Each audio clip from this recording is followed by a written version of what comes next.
Okay guys, so the other day I was scrolling around on TikTok looking at kind of content creation ideas, that type of thing, and I stumbled across this video from Josh Atkinson. I'm back with Camera Hacks Part 2.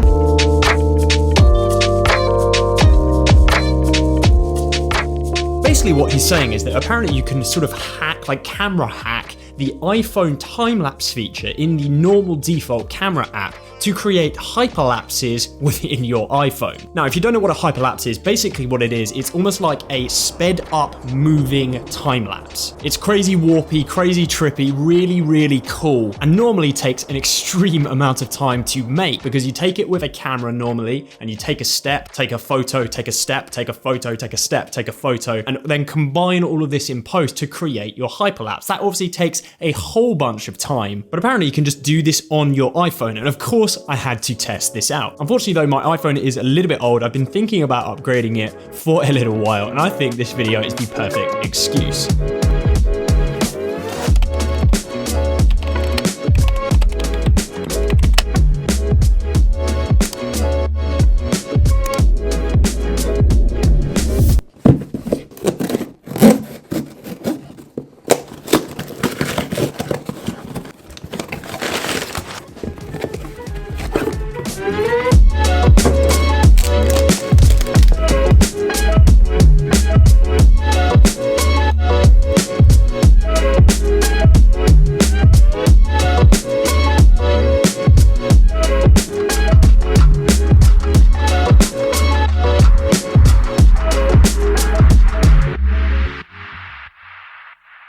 So guys, if you made it to this point in the video, I would thoroughly appreciate it if you did drop the video a like if you are enjoying it. It literally takes 1 second. I'll promise it will make you a better hyperlapser. So now that I've got the iPhone 12 Pro Max in my hands, there's actually a couple of reasons why I wanted specifically to test out this phone using this technique. And first and foremost, it is the lenses. So we have 3 different types of lenses on this camera. And personally, I think we can take this sort of hyperlapse effect to the next level using these different lenses. So my idea is I'm going to shoot a few different hyperlapses using the technique that we set out at the beginning of the video. And what I'm going to do is I'm actually going to shoot them using the different camera lenses. And what that should allow me to do, I think, is transition between the different focal lengths. So we have a wide angle, we have a telephoto, and we have a normal sort of 26mm focal range. And like I said, hopefully in post, this will allow me to transition between the shots and make the hyperlapse super impressive. Without further ado though, let's head out and give this a whirl. Okay, so the process was quite simple. Basically, I just took out the iPhone and the standard camera app. One tip I would definitely give you if you were trying this technique is to ensure you are using the grid on your iPhone. And also when you're hyperlapsing, I would recommend having a point of interest or some dramatic sort of foreground in the shot. What this will do is it will immediately sort of help your viewers, help your watchers like lock on to something in your scene and make your hyperlapse look more dramatic. So using the grid on the iPhone camera, what that will actually do is allow you to sort of frame your hyperlapse as you go, keep your point of interest on one corner of the grid, and that will make the hyperlapse a lot smoother. So like I said, I sort of just walked forward using the default camera app, holding my iPhone out, and after some time we had the first look at the hyperlapse. And after I sort of got it home, after I had some looking at it whilst I was out actually shooting, I was not buzzed by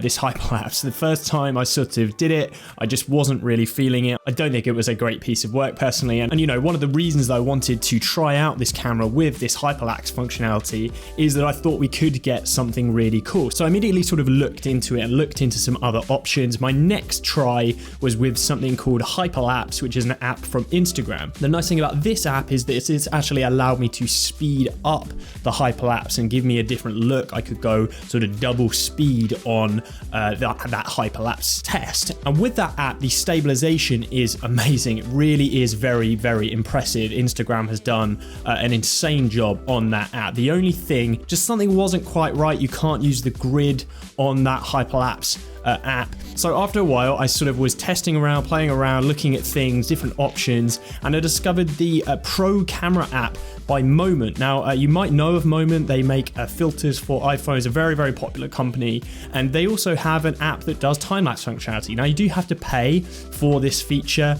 and you have to pay for the app, but I think all in total, it comes to about $10. But if you're serious about, time-lapsing, that type of thing, iPhone content creation, this is sort of a small investment, really. So I would definitely recommend buying that, and I wanted to test out the hyperlapsing again using this Moment app.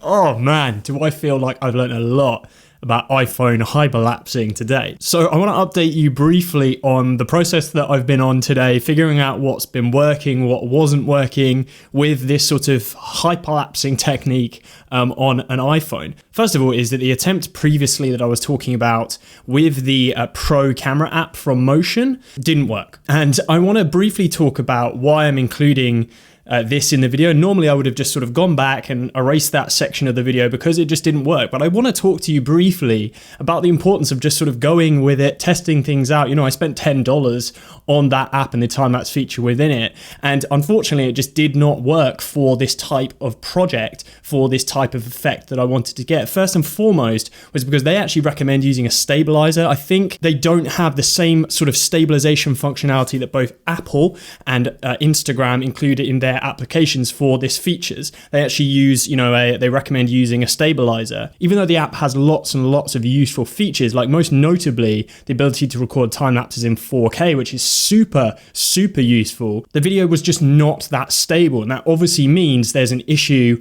in terms of, the speed and the efficiency of the whole point of I wanted to use this technique is actually to make sure that I'm getting, a really good, high quality hyperlapse, but with the efficiency of shooting it on a phone. So in the end, I did actually go back to using the default camera app on the iPhone. And what I actually ended up doing is just doubling down on the wide angle. Now, hyperlapses and time lapses in general are definitely normally shot using wide lenses, but I didn't really anticipate how nice the hyperlapse would look using the wide angle lens on the iPhone 12 Pro Max. This sort of super wide angle lens for this time lapse ended up just looking absolutely amazing in my opinion. I've never actually shot on a phone using this ultra wide lens, and it was one of my favorite things in terms of features on a phone now. I absolutely love the fact that you can shoot a hyperlapse like this and you get this crazy whooshy zoomy effect from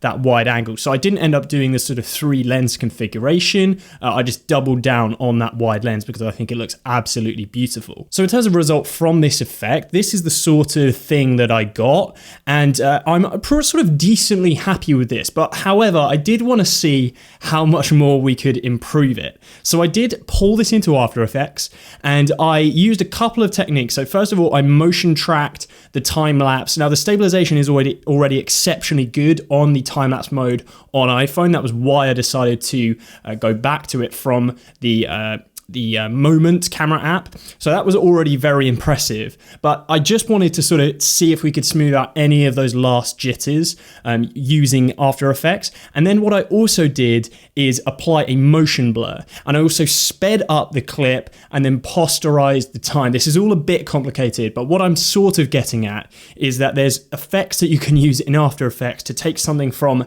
a nice looking hyperlapse to a very, very cool looking hyperlapse. And this is the final result from this video.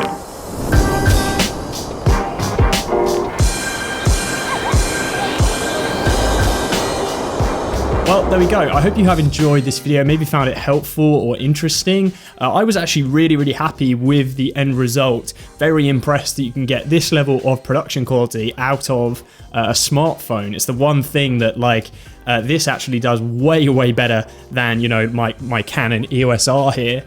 This would take a long time to produce something of that quality.